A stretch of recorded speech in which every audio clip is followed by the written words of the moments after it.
It turns out there's a lot of lessons to be learned during a 140.6-mile race. And the wild thing is I've actually taken a lot of the lessons from training and completing an Ironman race and have applied it to helping my clients lose a lot of weight. And so today I thought I'd break some of those lessons down so that hopefully for you, weight loss can be just as simple. The first and possibly most important is that it's really easy to focus on shit that does not matter. I mean, the moment you sign up for an Ironman, you are overwhelmed with the amount of gear that you need, the training plans you should be doing, the fueling you need to be focusing on. There's like a million and one things. I hadn't even started training and I was looking at buying like a $10,000 bike because I went down this rabbit hole of knowing that if you had this type of bike, you were gonna be able to go faster using less energy. And my lazy butt was thinking, I wanna complete this thing as quickly as possible with as little energy as possible. So if I can have any advantage, I'm gonna do this. And I was at to the point of almost financing a bike before I actually came back to my senses and realized I hadn't actually ridden a road bike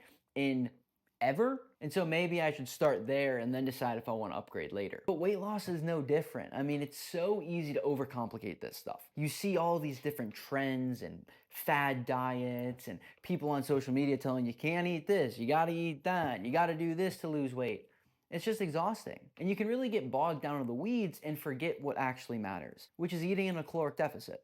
And there's a lot of ways to do that, but ultimately you gotta find the simplest way for you. And for a lot of my clients, this looks like just having a basic meal structure, 3 meals a day, protein dominant, so having 2 servings of protein per meal, which if you don't want to track your calories is just going to be the palm of your hand. And then making sure you're hydrating, getting your steps, getting quality sleep, and just doing the basics repeatedly. You don't need to obsess over every detail. You just need some simple structure.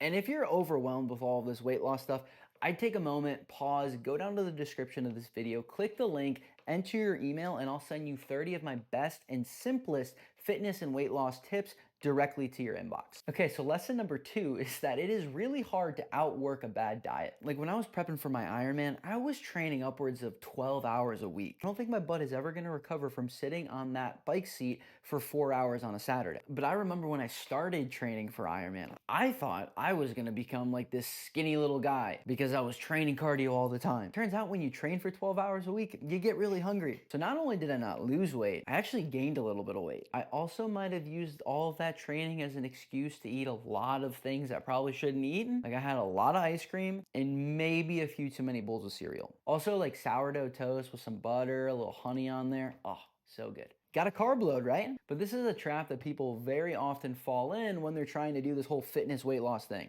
They think that if they just go to a hard hit class every day, that they're gonna burn an abundance of calories and then they can eat whatever they want. And it doesn't work like that. Unfortunately, even if you are training for an Ironman, you aren't burning nearly as many calories as you probably think. Like even the smartwatches that most of us are wearing, the estimate that they're giving us for how many calories we're burning through the workout or even throughout the day is wildly inaccurate. Not to mention the cardio machines you're using at the gym that tell you you've burned 700 calories for walking on an incline for 30 minutes. Like it's just not the case. So if you want to be successful with weight loss, you gotta focus on your intake rather than your expenditure. Again, if you don't want to track calories, that's fine, but have some sort of simple structure in place so that you just don't eat whatever the heck you want because you feel like you're burning a ton of calories. One of my favorite ways is just using basic portion control. So as I said, you can use your palm for protein, you can use a fist for fruits and vegetables, you can use a cupped hand for your carb sources, and you can use your thumb to estimate fats. And so making sure that like your 3 meals that you're having really aren't going much over 2 servings of protein, serving of veggies, serving of carbs, things like that. And definitely watch out on the fats because they're easy to rack up. Moving on to lesson number 3. Doing hard things is way more fun when you're doing it with friends or just people in general. The whole reason I signed up for an Ironman in the first place was because a friend of mine peer pressured me into doing it. It's funny. People always tell me, oh, don't get peer pressured into doing drugs, but then I go ahead to get peer pressured into doing Ironmans.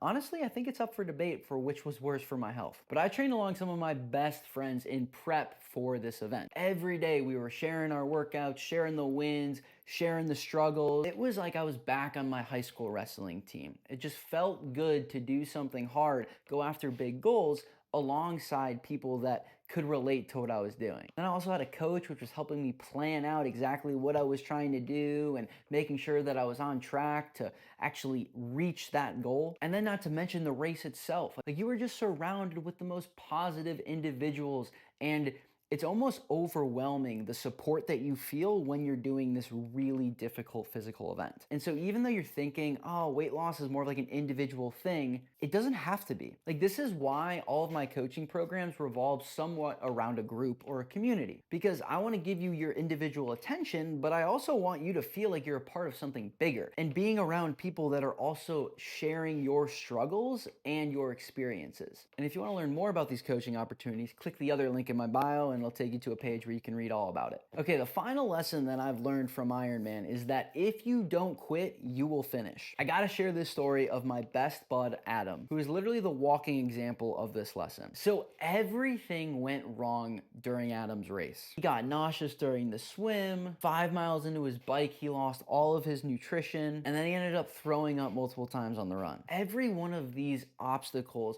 would have been a justified reason to pull out of the race. But Adam didn't do it. He just kept moving forward. He focused on the next step in front of him and just didn't stop. And because of that, he ended up finishing 2 minutes before the cutoff. It was absolutely electric watching him cross that finish line. But weight loss is no different. In your head, you might think that everything's gonna go smoothly, the scale is gonna go down every day, you're gonna be able to hit all of your macros perfectly, you're gonna feel energized for all your workouts. And my friend, that is wishful thinking at its finest. Things are gonna go wrong, and that's okay. If you just commit to not quitting, to just showing up, giving it the best that you can, and then when things happen, you just roll with it and keep moving forward, you will be successful. And yeah, those are just some of the big lessons that Ironman taught me that I now apply to coaching people losing weight. So I hope you got some value out of that, and I'll catch you next time.